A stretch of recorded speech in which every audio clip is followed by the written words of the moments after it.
It's game on, game over, and of course we're happy to have. By the time we get on here, she's gonna come on Tuesday, no, Wednesday, no, Thursday, no. Hell, I'm glad she's able to give us some time today, K-Mac. I was about to put the kibosh on it.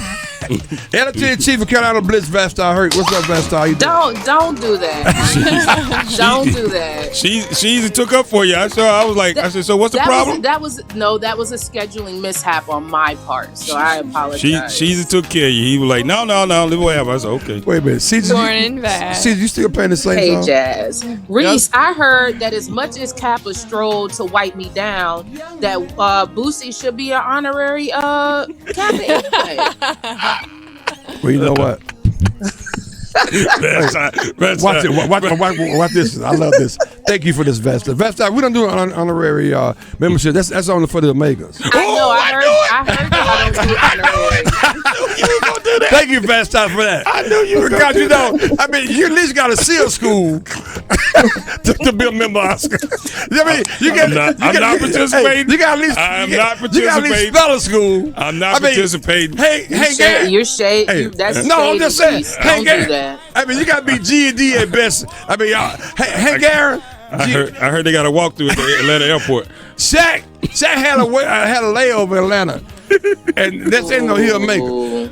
My mega friends are gonna be calling me on this one. Oh no, they calling right now, and I'm not participating. Don't put me in that. I'm not in that. That's what K-Mac told me that. The devil is a lie. Don't put me in that. So no, we don't do honorary membership. I'm sorry. Go ahead. I know. I heard. But go ahead and let Boosie ride today. He was kind of strolling and doing the shoulder shake and throwing up the sign on his IG live. He threw the sign up too. Yes, he did. Yes, he did. Get him, Boots. Boots gonna get his fit in a minute though. Get him, Boots. Okay. What the Kappas gonna do? Somebody said they gonna come through stomping in their brunch boots. Did you say brunch? Brunch boots. That's what somebody said. Well, I don't know who somebody is, so I'm not gonna respond to that. So you know what I'm saying? Valentine, what you on? See, I'm sorry. The same I'm people. started. No one's against me. The same females be going to the Kappas. They've had some bad experiences with Kappa. That's what it is. I've never dated a Kappa. I don't know that. I've never dated a Kappa. It's easy to say that. Listen, these are facts. I claim what I do. Ooh, see there. So how about this? How about you claim why you calling here today? What we All doing? right. What we the doing? Panthers.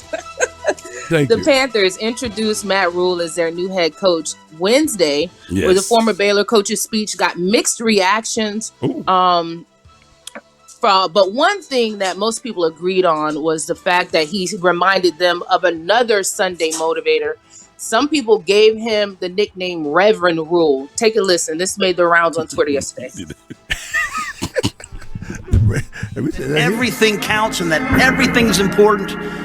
The way that I park my car in the morning, the way that I walk to the practice field, the way that I watch tape, everything that I do, everything that our players do, everything that anyone associated with the Carolina Panthers do, everything has got to be our best each and every day.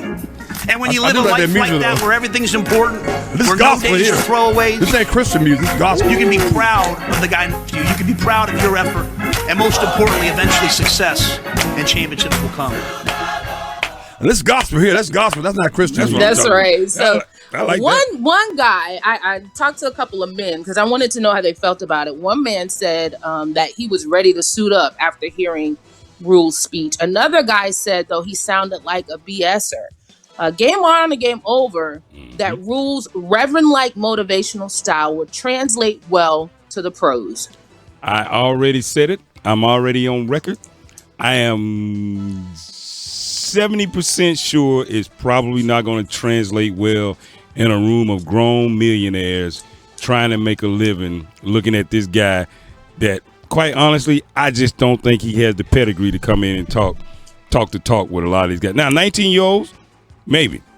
But 25, 28-year-olds with a lot of grown mouths to feed, I'm not sure. I'm not positive it's going to go over that well. Yeah, I think it's very difficult to if you have a certain style in college to bring that, translate that over to the pros.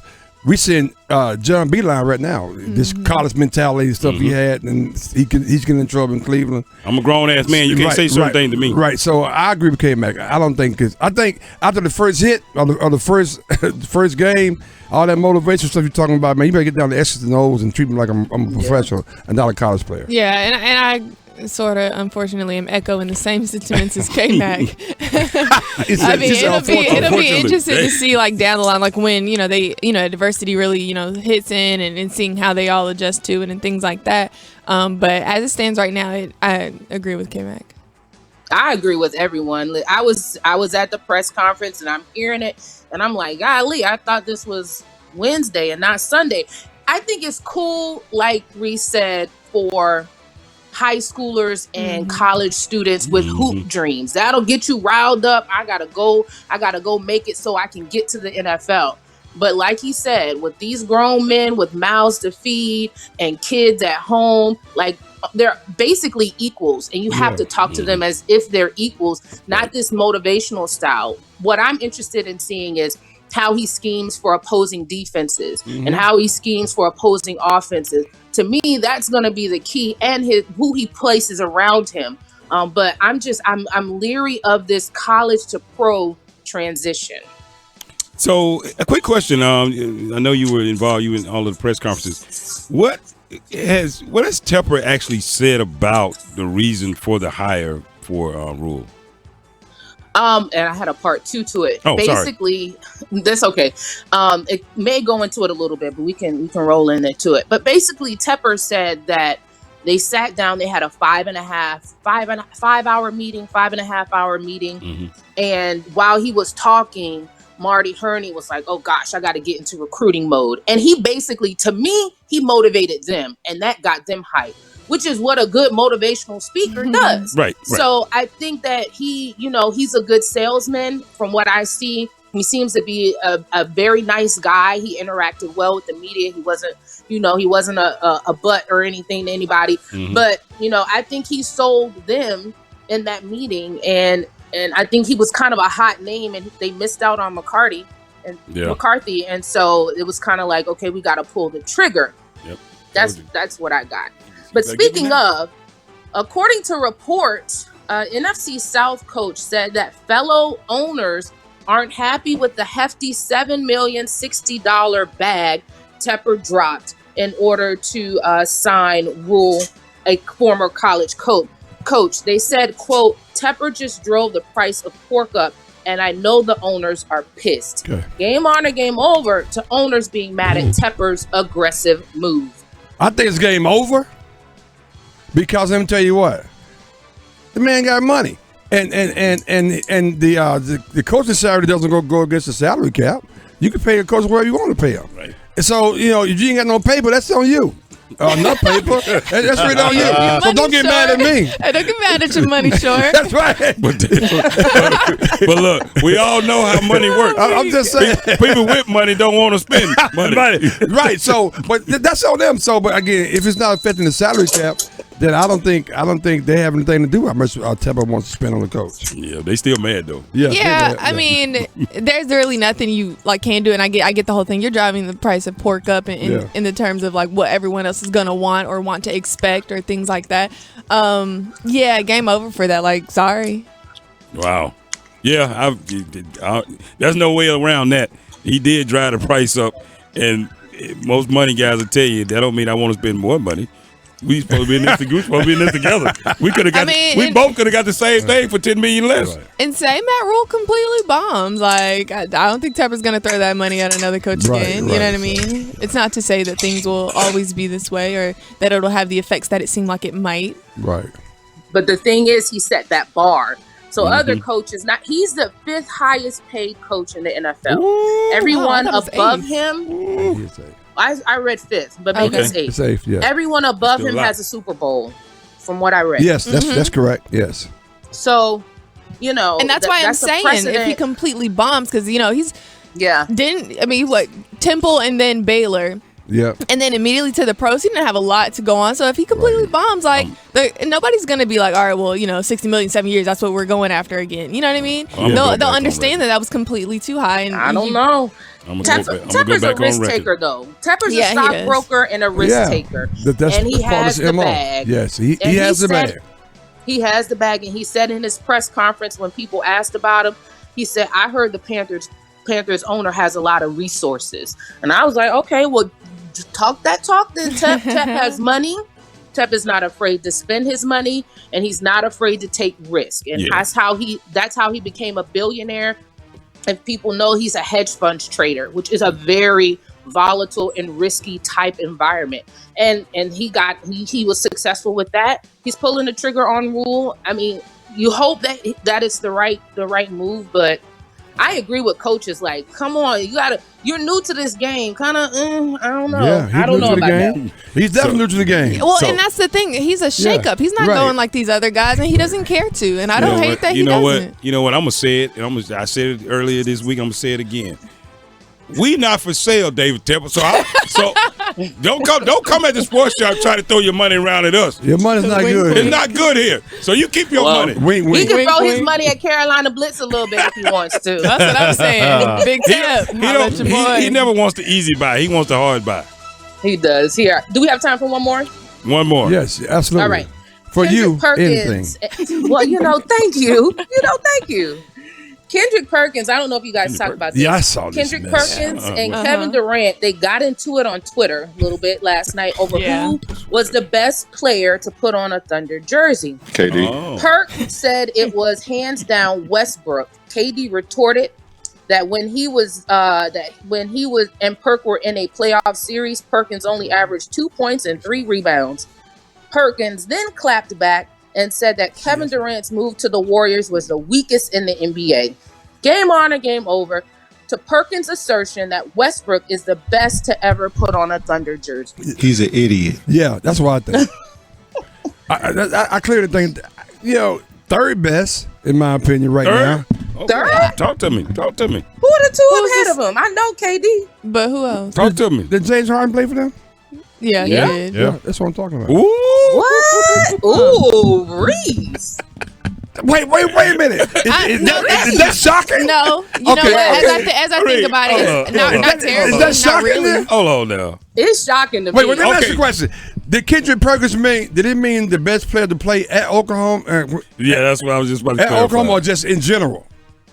He said that Westbrook is the best player to ever wear a Thunder jersey. Hell no. Okay. Yeah. Best play. And so game over on Kendrick Perkins. Because I would say like no. While they played with the Thunder, Westbrook was better than Harden. Okay. While they played. But in terms of whoever just played there in general. Right. Yeah. Westbrook. Yeah, Kendrick. He's media now, so he says things to get and of course something popping on the jump. Remind me what say again what KD said back to him. Something about you only average 2 points. KD said that he only averaged 2 points and 3 rebounds in a playoff series, and he got significant minutes. And then he said, "You play hard though, champ." LOL. See, man, you have to see. That's what I'm saying. I think just one. Just one, okay. Kevin Durant, Finals MVP. Yeah, I mean, Kendrick Perkins is smoking something, man. I don't know what's going on. Kendrick, he's just mad. He's mad. He's been mad ever since. That was an exceptional clap. I think he does these things for the reason that we're talking about it right now. Well, yeah. Well, because he tweeted out before he went on television and say, "I'm going to tell you the best player to ever play at OKC." And then he went on television and said it, then he tweeted out again.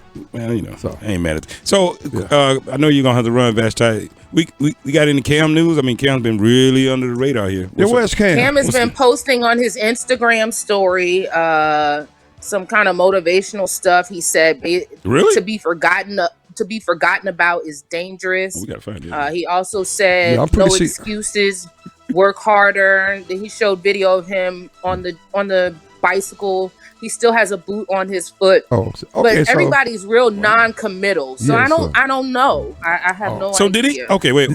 Go ahead. Did he have another surgery? He had surgery on his foot. Yeah. When was this? This was they announced it last year, December. Yeah, because they can't run. Yeah. Can't run. Right. I can't run. Yeah. Okay, so that's why he still got the boot. And he had a boot on his foot. Matter of fact, around Christmas. So I think at the beginning of December is when he had the surgery on his foot.